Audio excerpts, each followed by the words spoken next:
Hello. तर आज मी ठरवले की आज आमची भाषेनंच व्हॉइस ओव्हर करू. तसं तर मला लहानपणापासून नॉर्मल असे मी शुद्ध बोलायला शिकले. पण काही लोकांचं असं आहे की कशाला मराठी बोलतेस. तर चला एक व्हिडिओ तुमच्यासाठी मी आगरी भाषेन बनवते. तर आमच्या इथं सप्ताह चालू होतं, तिथं आम्ही जेवायला गेलतो सकाळी. ते नंतर संध्याकाळी रॅली आलती.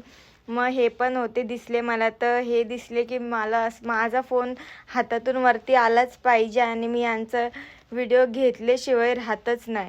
त्यानंतर कॅस्पर आणि बेल अशी खेळायला लागलो, कारण बेलाला कॅस्परचा कपडा घातलेला आणि तिला तो लूज होत होता, तरी पण जबरदस्ती घातला. त्यानंतर माझ्या अंगावर सगळा भांड्यांशी खोबरा उडाला, कारण की मी प्रेमला एक गोष्ट सांगत होतो की एकदा असा खोबरा उरला माझ्या अंगावर. तर तेच टाईम